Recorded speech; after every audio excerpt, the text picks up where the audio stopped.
지역의 정체성을 로컬 미디어를 통해 알리는 활동을 하고 계시는 분을 소개합니다. 지역의 정체성을 알리는 로컬 미디어의 역할이라는 주제로 발표해 주실 주식회사 콘텐츠 그룹의 제주상회 고선영 대표님 앞으로 나오시면 감사하겠습니다. 큰 박수 부탁드리겠습니다. 선물 갖고 오셨나요 혹시? 이거 어떻게 이쪽 이거 보시면 이쪽. 네. 선생님 아시니까.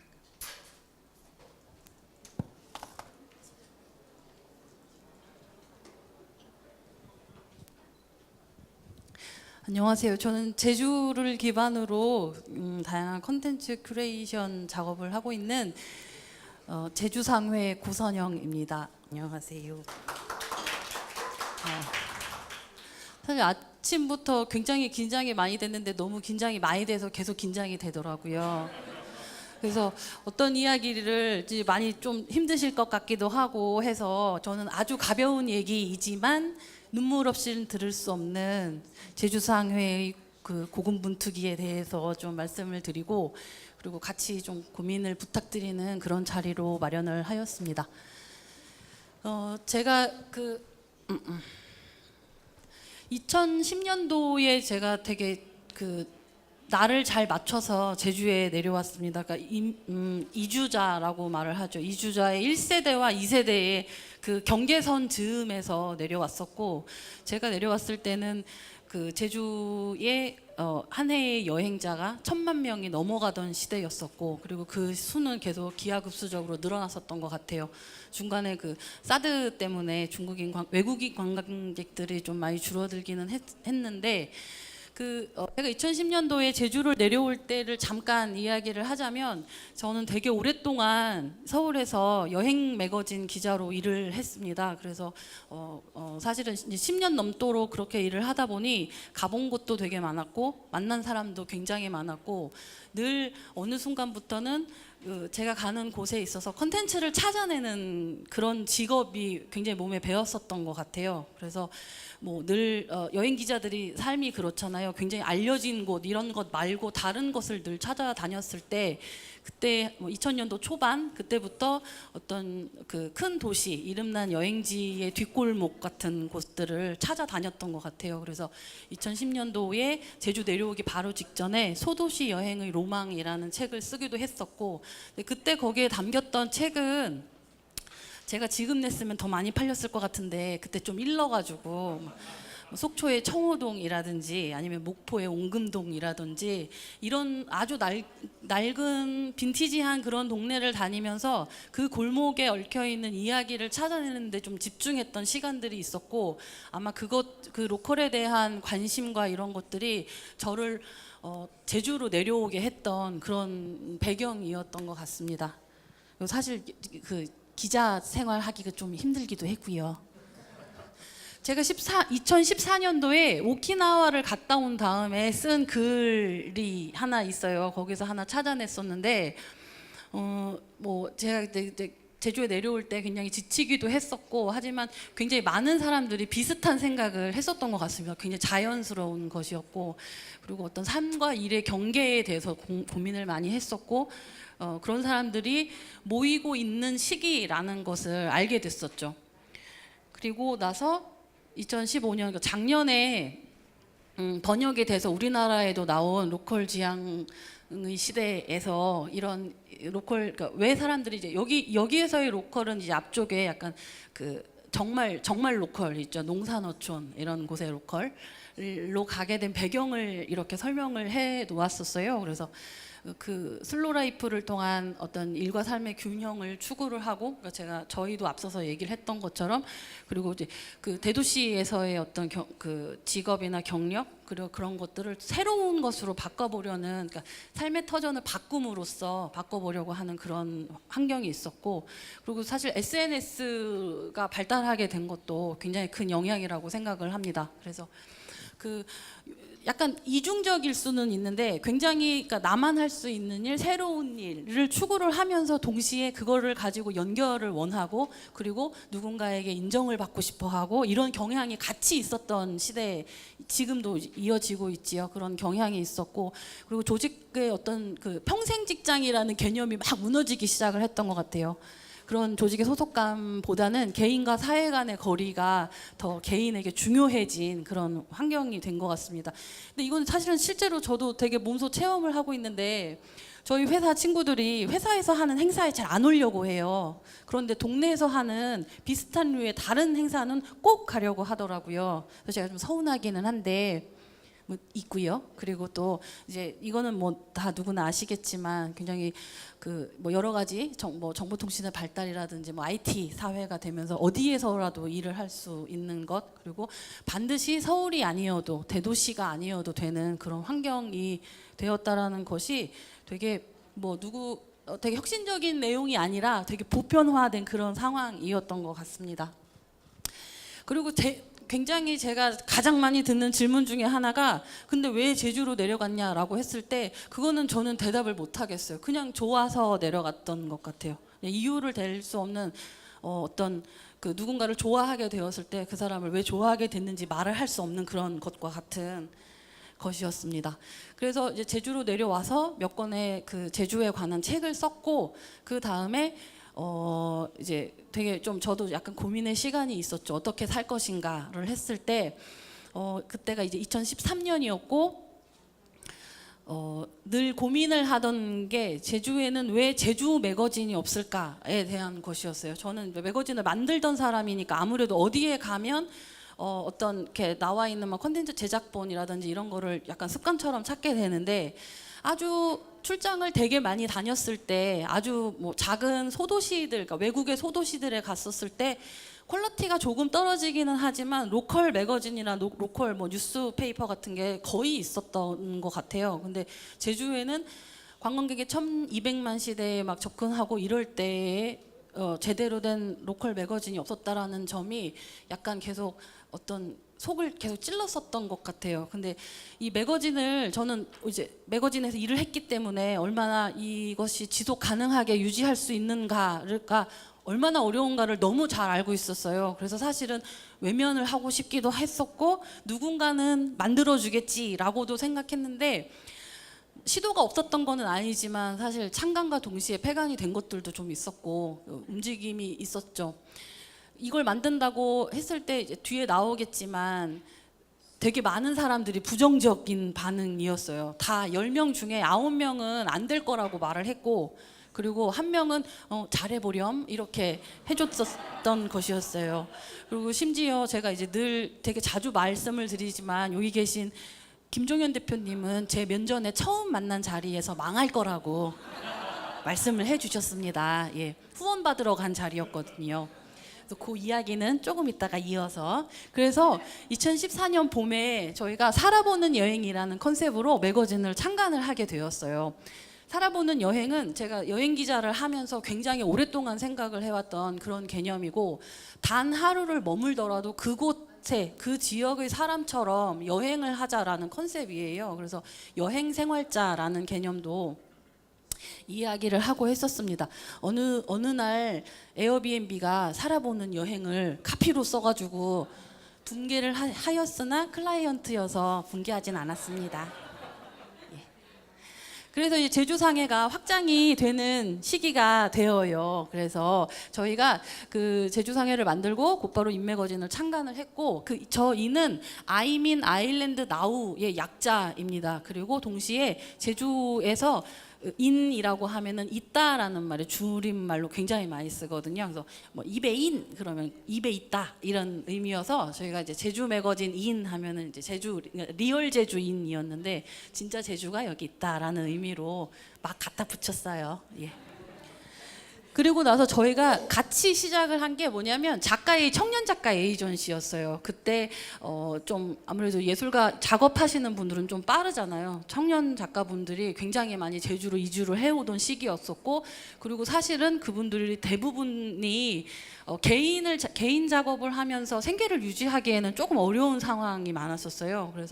그리고 저희 매거진 같은 경우에는 굉장히 다양한 장르의 뭐 자수를 놓는 분도 계시고, 뭐 사진을 찍거나 그림을 그리거나 이런 각자의 재주 많은 사람들이 모인 컨텐츠 그룹이라는 컨셉을 가지고 있었기 때문에 동시에 시작을 해서 이제 소속 작가님들이 생기십니다. 그래서 저희가 이제 그분들과 함께 기업들을 막 이렇게 공략을 하게 되었어요. 그래서 뭐 기업의 일도 같이 많이 하게 되고, 그리고 어떤 뭐 디자인 굿즈를 생산하거나 하는 이런 일들이 시작이 되었고요. 그래서 이제 쭉 넘어가다가 2016년도에는 자체 디자인 브랜드인 스윰이라는 브랜드를 만듭니다. 저거는 이제 SWIM 스윰인데 신기하게 제주 말에 스윰이라는 말이 있어요. 그거는 숨비 소리 숨비 아니요, 제가 헷갈리네요. 숨을 참고 깊은 바다를 유영하는 그런 제주 말이거든요. 그래서 같은 동음어를 저희가 차용을 해서 브랜드를 만들었고, 2016년에는 그 인스토어라는 그 인 매거진의 컨텐츠를 바탕으로 한 공간을 시작을 하게 되었고요. 그리고 이제 좀 더 매거진 이외에 조금 더 깊이 있는 그런 컨텐츠를 담기 위한 단행본 라인이라든지 엄청 끝까지 버텼거든요. 온라인을 오픈하지 않기 위해서. 우리는 그 센터장님께서 말씀하셨듯이 디지털에 굉장히 능하지만 아날로그를 사랑하는 사람이잖아요. 그래서 아날로그만 사랑하고 있었어요. 그래서 그런데 이제 어떤 저희가 했던 작업을 종이 매체 이외에도 보여주고 싶은 그런 확장이 있었습니다. 그래서 결국 온라인을 만들게 되었고요. 그리고 나서 이 올해 바로 얼마 전이죠. 저희가 그 가족같이 지내던 오픈플레이라는 기업과 함께 로컬리지라는 회사를 만들었고, 그리고 그 사계생활이라는 새로운 공간을 만드는데 그 공간을 토요일에 오픈을 하게 되었습니다. 설명은 조금 뒤로 가겠습니다. 그래서 이제 보면 저희가 만들었던 매거진입니다. 저희가 그 맨 윗줄부터 봄, 여름, 가을, 겨울에서 개간지로 만들었고, 창간 때부터 1만 부를 만들었고 지금도 1만 부를 찍고 있습니다. 그리고 거의 완판을 하고 있습니다. 사실 쉽지는 않았으나 예쁘게 만들었어요. 되게 최선을 다했고 석 달에 한 번씩 잡지를 만들지만 석 달 내내 잡지를 만들었던 것 같아요. 그리고 이제 맨 오른쪽에 각 저희 소속 작가님들이랑 코워크해서 표지를 했었고, 두 번째 줄 같은 경우에는 되게 재미있는 게 자수 작가님이 자수를 놓고 그걸 저희가 촬영을 한 다음에 형압이라고 하는 그 후 가공 방법이 있거든요. 그래서 자수를 놓은 것처럼 만져지는 그런 기법을 사용을 하기도 했고, 그리고 맨 오른쪽은 1년에 한 번씩 내는 특별판을 만들었습니다. 청년 작가 에이전시는 이제 보시면 저희 이제 작가님들, 소속 작가님들이 몇 분 계세요. 문신기 작가님도 계시고 신유림 작가님도 계시고, 거의 이제 표지 작업을 많이 하셨고, 그리고 같이 전시를 하거나 기업과 코워크를 하거나 이런 다양한 일을 했었죠. 클래스 이제 이 가운데 사진은 인스토어 탑동점 사진인데, 거기서 이제 작가 클래스를 열기도 하고, 그리고 제주 신라 호텔에서 그 작가분들이 참여하는 작가 플리마켓을 열어왔습니다. 그리고 이거는 저희의 큰 수입원인 클라이언트, 소중한 분들인데요. 이제 보시면은 되게 다양한 회사들이 있고 기업들이 있고, 지금까지도 사실 꾸준하게 좋은 관계를 맺으면서 작업을 해오고 있어요. 저희 회사의 그 매출 중에 거의 3분의 2 정도가 사실은 외주 제작에 의해서 나오고 있는 수준인데요. 근데 사실 이게 처음에는 굉장히 회사를 운영하는데, 어쨌든 생존을 해야 하는 데 있어서 굉장히 중요한 자산이 되었어요. 그리고 사실 지금도 몇몇은 굉장히 재미있는 작업, 되게 크리에이티브한 꼭 필요한 작업들을 같이 하고 있고 한데, 이제 이게 그러니까 어떻게 보면은 저희가 이제 서울의 기업들 대부분은 이제 다른 육지에 있는 기업들에서 돈을 벌어와서 제주에서 소비를 하는, 이제 제주에서는 굉장히 바람직한 구조의 이런 것이었는데, 이거를 계속 지속을 하다 보니까 약간 좀 어느 순간 이렇게 계속 가도 될 것인가라는 자체적인 고민이 생겼어요. 그래서 이 사실 제작 대행이라는 것은 결국 어떻게 보면 우리 게 아닌, 제주상해의 최종 결과물이 제주상해의 것이 아니고, 그리고 사실 어느 날 클라이언트 와 대판 싸워가지고 끊길 수도 있는 그런 불확실한 그런 상황이기도 하고 해서, 저희가 올해부터 좀 많은 논의를 거쳐서 외주 제작보다는 자체 사업을 좀 더 확장을 해 나가는 게 지금 당장은 힘들지만 장기적인 관점으로 봤을 때는 바람직하겠다라는 의견을 모으고, 지금 이제 조금씩 일을 많이 외주를 줄이고 있는 중이고요. 그리고 줄일 때는 사실은 뭐 일회성 작업이라든지 아니면 이제 제주라든지 아니면 저희의 정체성과 좀 다른 결을 달리하는 그런 작업들을 많이 줄이고 있는 중입니다. 저희가 하고 있는 굉장히 재미있는 일 중에 지금 이제 작년부터 진행을 하고 있는 이제 서울시 상암동에 문화비축 기지가 있습니다. 그래서 이제 석유 보관을 하였던 그곳이 이제 다시 문화의 공간으로 변한 그런 것인데요. 저희가 오픈을 할 즈음부터 정관물을 저희가 만들고 있고, 저희 제주로 감사하게 찾아주셔서 이 일을 시작을 하게 되었거든요. 그래서 계속 진행을 하고 있고 되게 다양한 작가들과 코업을 하고 있습니다. 저희 비축기지의 정관물 이름이 비축생활인데, 비축생활은 이제 기지의 좀 바탕이 되는 재생과 전환에 관한 이야기들이 주를 이루고 있어서 저희가 좀 생각을 하는 이야기들을 많이 이쪽으로도 풀 수가 있어요. 그래서 저희 회사에서도 최근에 굉장히 재생에 관심이 많아졌거든요. 피부 재생을 포함해서요. 그리고 또 재미있는 작업 중에 하나가 이니스프리랑 같이 매년 진행하는 제주 컬러피커라는 프로젝트가 있습니다. 말 그대로 가장 아름다운 컬러는 제주의 자연에서 나온다라는 그런 컨셉이에요. 그래서 매년 한 지역이라든지 한 대상을 정한 다음에 굉장히 많은 방문과 촬영과 이런 여러 가지 컨텐츠를 수집하는 작업을 통해서 그곳만의 컬러를 추출을 하고 그 컬러로 화장품을 만들어서 판매하는 그런 과정을 거치고 있어요. 예를 들어서 이제 지금 새별오름은 내년도에 출시될 것을 지금 작업을 하고 있는 거고, 요즘에 그래서 멧돼지에 많이 쫓기고 있어요. 밤 사진을 찍어야 돼가지고, 예를 들면 저희한테 굉장히 의의가 있는 것은 진짜예요.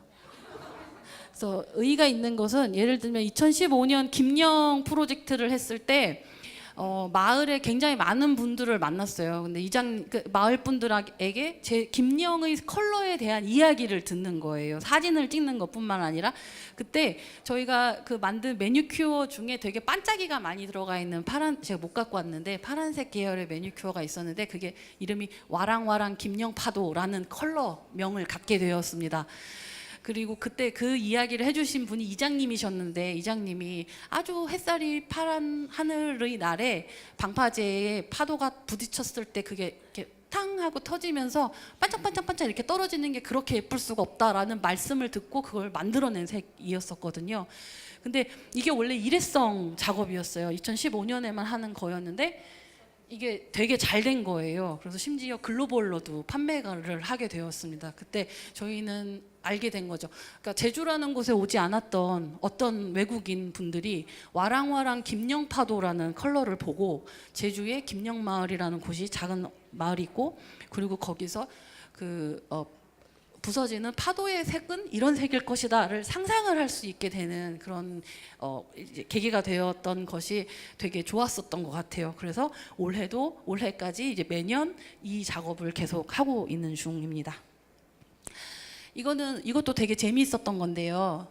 빨리 해야 되겠네요. 이거는 지금 가시면은 드실 수 있어요. 이니스프리 오설록 옆에 제주하우스가 있고 거기 그린 카페가 있습니다. 거기에서 판매되고 있는 전 메뉴를 저희가 개발을 했어요. 근데 이제 보통 음식 개발이라는 거는 이제 셰프를 고용을 해서 셰프가 음식을 만들고 나면 거기에 컨텐츠를 밀어넣는 구조로 대부분은 이루어지는데, 저희는 그걸 반대로 하게 되었어요. 그래서 상상 속의 컨텐츠를 바탕으로 한 상상 속의 음식을 만드는 거예요. 그리고 그거를 셰프가 구현을 하는 방식이어서 사실 굉장히 길게 굉장히 힘들게 그렇게 작업을 했던 건데 뭐 맨 왼쪽 같은 경우에는 이제 해녀바구니 브런치라고 해서 제주 이게 로컬 푸드를 기본으로 하고 뭐 토시라든지 이런 제주의 것들을 가지고 해녀들이 물질을 하러 나갈 때 만들었던 도시락 같은 개념으로 만들기도 했었고, 비양도 스프 같은 경우에는 그 비양도 앞바다가 딱새우 주산지예요. 그리고 그 면회에 있는 한림이 브로콜리의 주산지예요. 그래서 그런 걸 넣어서 브로콜리 수프를 만들었고, 그리고 가운데 이제 그 한림의 감자도 되게 많이 농사가 되거든요. 감자로 메시 포테이토를 만들어서 비양도 모양을 띄운 그런 개념으로 만들었었던, 제가 3번 정도 눈물을 흘린 그런 작업입니다. 에어비앤비랑 같이 뭐 이 제주뿐만 아니라 전주에 관한 책도 만들었었고, 요건 제주 같은 경우에는 좀 굉장히 많이 한 5세 정도까지 계속 개정을 하면서 해나갔던 작업입니다. 이건 단일 프로젝트로는 굉장히 큰 작업인데 한 10만 부 정도 발행하는 1년에 한 번 내는 힐링 트래블북이거든요. 그런 게 있었고, 이것뿐만 아니라 마카오 관광청과 함께 저희가 이제 현지 한 2주 정도 취재를 통해서 뭐 도보여행 가이드북이라든지 뭐 웹 콘텐츠 이런 거를 같이 만들었습니다. 그리고 나서 저희가 이제 그 다음에 했던 것들이, 이런 것들이 바탕이 되어서 자연스럽게 그 다음 스텝으로 넘어갈 수 있었던 게 라이프스타일 숍과 저희가 이제 브랜드를 가질 수 있게 된 것이에요. 물론 규모가 크거나 그런 거는 아닌데, 이제 맨 처음이 인스토어 탑동이었습니다. 인스토어 탑동은 생기게 된 계기가 굉장히 재미있어요. 그 아라리오에서 그 탑동 일대에 좀 이제 건물들을 가지고 있고 갤러리를 운영을 하고 있잖아요, 뮤지엄을. 근데 거기가 이제 지금은 이제 뭐 도시재생이라든지 뭐 이런 쪽으로 되게 접근이 많이 되고 활발해진 지역이기는 한데, 그 당시에는 그 탑동 방파제를 거닐었던 수많은 젊은 사람들이 다 사라지고 난 그런 때였었어요. 그래서 그 일대에 다시 사람이 올 수 있게 하는 방법을 다 같이 고민을 하였고, 그래서 아라리오에서 올리브영에게 그 건물을 무상으로 임대를 하셨고, 그리고 올리브영에서는 지역의 거점 매장으로 컨셉을 잡아서 1층 공간을 저희에게 내준 그런 경우이거든요, 무상으로.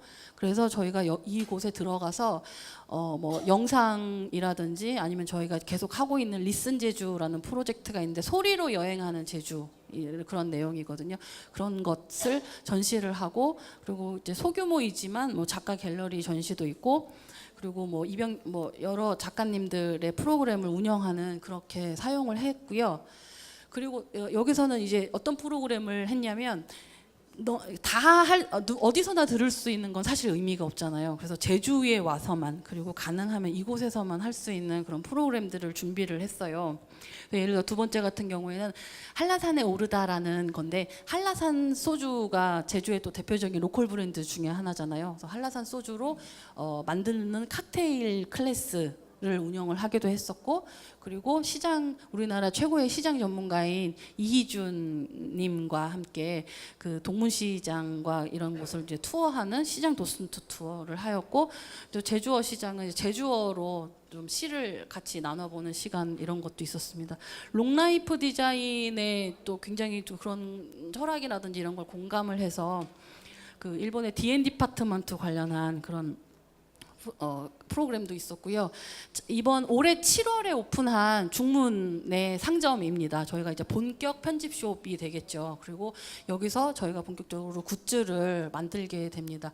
제가 몇 개를 가지고 왔는데, 그래서 그 로컬의 컨텐츠가 굿즈로 어떻게 만들어지는가를 좀 이야기를 드리고 싶어서, 그게 단순히 어떤 그냥 해녀 디자인이 들어간 어떤 뭐 가방이라든지 이런 것보다는 저희는 조금 더 접근을 하고 싶었고요.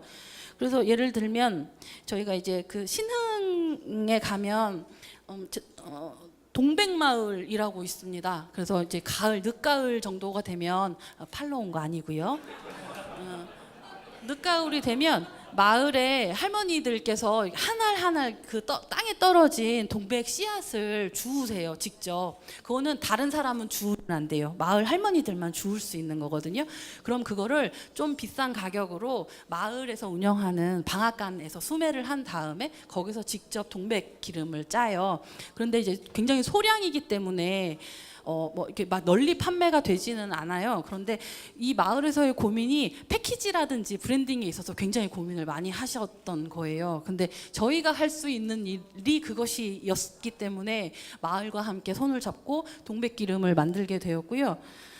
그리고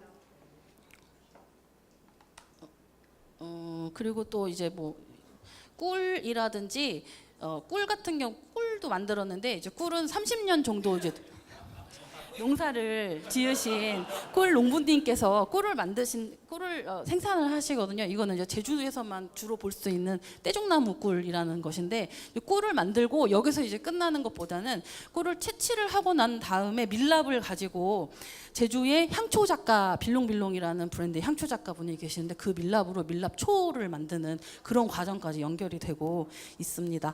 이거는 좀 말씀을 드리고 싶어서 가지고 왔는데 이게 뭐냐면 크레용이에요. 그래서 크레용을 저희가 레고 스타일로 만들었고 여기에는 제주의 봄, 여름, 가을, 겨울의 컬러를 담았습니다. 예를 들면 이건 어떤 컬러일 것 같으세요? 이거는 제주의 겨울의 컬러입니다. 그래서 보통 이게 뭐 눈이 내리거나 이런 걸 대부분 많이 상상하시지만 제주의 겨울은 붉은 동백도 있고 감귤도 있고 돌담도 있고 그리고 그런 컨텐츠를 담아서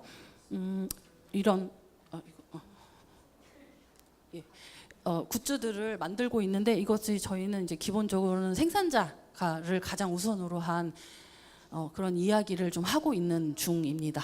그래서 되게 작은 규모이지만 열심히 운영을 하고 있어요. 그래서 이제 앞서서 어떤 일을 하는지 쭉 말씀을 드렸고 이제 지금 이제 그거를 저희가 그러니까 연도로 좀 정리를 좀 해 보았을 때는 이런 흐름이 되었었던 것 같아요. 그래서 2018년의 연결은 저희한테도 굉장히 큰 그런 의미가 있는 그런 해예요. 그 어반 플레이 같은 경우에는 이제 서울을 중심으로 하지만 이제 전국의 로컬 컨텐츠를 이제 다루고 있잖아요. 그래서 같이 한 3년, 4년 전 정도에 센터를 통해서 센터 체류 기업이었고 그리고 저희는 제주에서 컨텐츠를 만드는 회사로서 만나서 굉장히 좋은 관계를 맺으면서 프로젝트를 계속 같이 진행을 해왔고 결국에는 올해 그 말씀드린 로컬리지라는 회사를 만들고 함께 공간을 만들어 나가고 있는 그런 과정까지 겪게 됩니다. 그리고 이제 확산에 대해서는 이제 좀 미래의 이야기겠지요. 이 부정적인 반응은 제가 좀 빨리 울컥해서 말씀을 드렸네요. 부정적인 반응이 많았고요. 하지만 저희는 좀 살아있죠, 지금. 그 지속 가능한 매거진이 되기까지의 저희가 노력을 했던 3가지가 있습니다. 1번 공공의 지원이나 후원 없이 판매만으로 자립을 하는 것과 그리고 광고를 받지 않는 것 그리고 특별한 판매를 위한 마케팅을 하지 않는 것 그리고 3번째 있는데 1번은 김종현 대표님 때문이었어요. 제가 이제 후원 받으러 갔다가 망할 거라고 악담을 하는 바람에 내가 보란 듯이 우뚝 서리라 이렇게 다짐을 하면서 다음 달에 너무 피곤해서 다음 달에 잡지가 내고 싶었지만 꾹 참고 대표님의 얼굴을 생각하면서 마감을 꿋꿋이 해서 오늘날 제주 상해가 이렇게 있었던 것 같아요. 지금은 제가 제일 존경하는 분이시고요. 그리고 광고 이제 그 1번과 2번은 좀 연결이 되는 거죠. 그래서 저희 회사는 아마 제가 알기로 거의 유일하게 매거진이나 이런 중에서 광고팀을 따로 두지 않고 있는 회사일 거예요. 그리고 별도의 마케팅을 요즘은 합니다. SNS 하고 있고요. 온라인 생긴 다음부터는 좀 하고 있는데 또 광고가 없지는 또 않아요. 또 그렇게 알고들 찾아오세요. 그래가지고 조금씩 이렇게 잘 골라가지고 이렇게 넣고 있어요.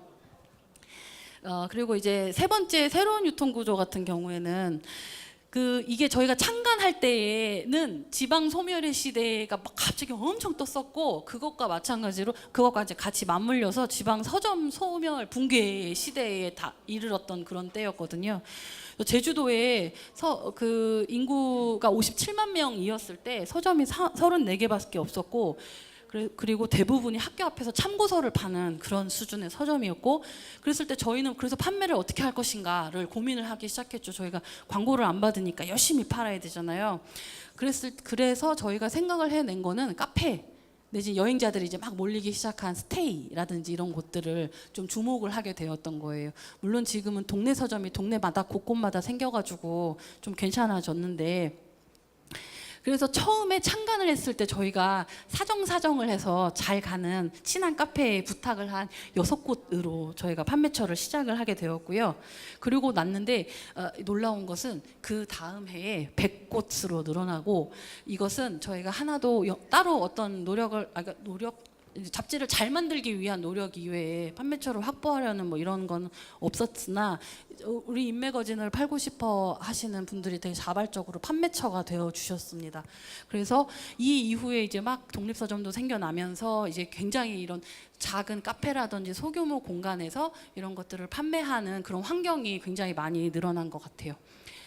제가 할 얘기가 되게 많은데 1분밖에 안 남아서, 센터장님이 3년 전부터 말씀을 하신 거를 오래 했어요. 그래서 인매거진을 보는 사람들은 어떤 사람들인가에 대한 그런 이제 설문조사를 오래 했고, 287명 정도가 대답을 해주셨는데, 아주 간단하게 정리를 하자면 대부분이 여성분이었고요. 그리고 육지와 저희가 이제 만부를 찍으면 서울 육지 쪽에서 전문 유통사를 통해서 5,000부가 소화가 되고, 제주에서 5,000부를 판매를 하는 구조로 지금까지 계속 왔거든요.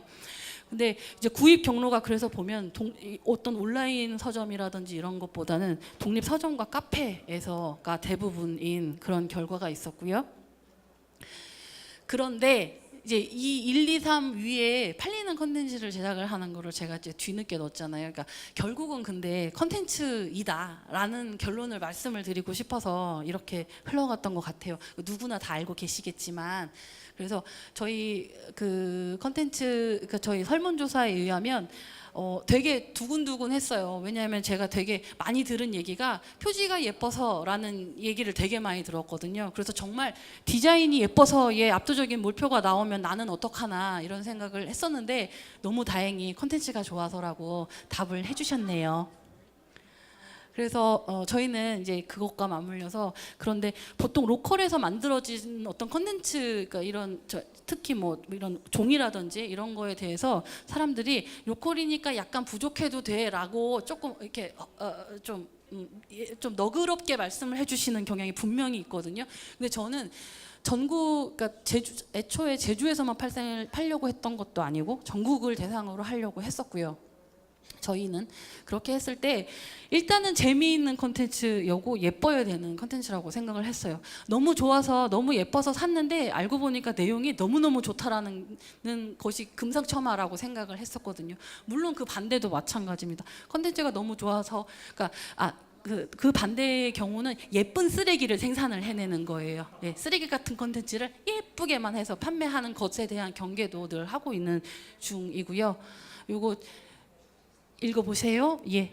그리고 그러니까 저희가 이제 했던 것에 그런 건데, 너무 애쓰지 않았고 너무 잘하려고 하지 않고 되게 자연스럽게 가려고 했었던 그런 부분이 있었던 것 같아요. 그래서 지금까지 저희가 지치지 않고 해왔던 일인 것 같습니다. 그래서 이거 이렇게 쭉 보시면 되고, 그게 이제 이게 좀 바꾸면 그 저희가 했던 일들이 뭐 매거진이나 아카이브나 편집숍이나 이런 식으로 또 확장의 가능성도 있다라는 말씀이고, 그래서 이제 결론이 이제 나옵니다. 저희가 5년 동안 로컬에서 활동을 하면서 가장 중요하게 생각을 했던 거, 그리고 5년간의 어떤 활동의 결과, 저희가 생각했던 결과를 보자면, 저희는 컨텐츠 제작을 하는 사람과 컨텐츠를 구매하는 사람, 그리고 그 컨텐츠가 만들어지는 지역에 긍정적인 영향을 미쳐야 한다라는 그런 결론에 다다르게 돼요. 예를 들어 컨텐츠 제작자도 굉장히 중요합니다. 제주의 청년들, 그러니까 할 일이 없어서 제주를 떠나는 그런 청년들 뿐만 아니고, 새로운 일을 찾아서 제주로 오는 그런 청년들 에게도 자기가 만들고 있는 컨텐츠가 스스로에게 긍정적인 영향을 미쳐야지만 이것이 좋은 결과로 이어진다라고 생각을 하고 있고요. 그래서 이 컨텐츠 때문에 사람이 모이고 그 사람들이 로컬을 이루고, 그리고 로컬에서 컨텐츠가 또 생산을 되고 이 반대의 경우도 그런 거죠. 그래서 컨텐츠를 중심으로 해서 사람들이 모이게 되는 것과 그리고 그 로컬이 형성이 되는 것 이런 부분에 대해서 좀 말씀을 드리고 싶습니다. 너무 당연하지만 우리가 지금 이 시대에 컨텐츠를 만들고 계신 분들이라면 누구나 다 또 공감을 하시겠지만 이런 그 굉장히 좀 새롭고 새로운 가치를 찾고 그리고 새로운 방법으로 이런 컨텐츠를 만들고 그리고 저는 그 동시에 공공성과 수익성을 동시에 추구를 당연히 해야 된다라고 생각을 하는 사람 중에 한 명이거든요. 이제 가끔 어떤 청년분들을 이제 비즈니스 하시는 분들을 만나면 공공성과 수익성 중간 그 사이에서 갈등하시는 분들이 계시는데 조금 지나고 나면 그런 갈등이 없어질 거라고 생각해요. 공공성을 추구하지 않으면 수익이 발생할 수 없는 구조로 저는 갈 거라고 되게 확신을 갖고 있는 중입니다. 그래서 로컬 미디어의 공공성에 대한 부분도 같이 말씀드리고 싶고요. 그래서 제주성애가 결국은 하고 싶은 거는 진짜 로컬이 가진 그 매력과 그리고 어떤 잠재력 같은 거를 저희가 좀 찾아내고 발굴하고 탐구하고 그걸 엄청 멋있게 만들어서 로컬의 정체성을 만드는 데 좀 도움이 되고 싶고 그런 의견들을 그리고 그런 작업들이 다 같이 모여서 제주 스타일을 만들어내는 거. 근데 대신에 그걸 저희가 혼자 만드는 게 아니라 다 같이 연결된 사람들이 다 같이 힘을 모아서 누구나 흔쾌하게 동의할 수 있는 제주의 스타일을 만들고 그리고 그걸 계속 작업을 지속해 나가는 것이 저희가 해야 할 일이라고 생각을 합니다. 그리고 그것이 결국은 제주다움을 만들어내는 그런 과정이 아닌가 이런 생각을 하면서 수줍게 발표를 마치겠습니다. 고맙습니다.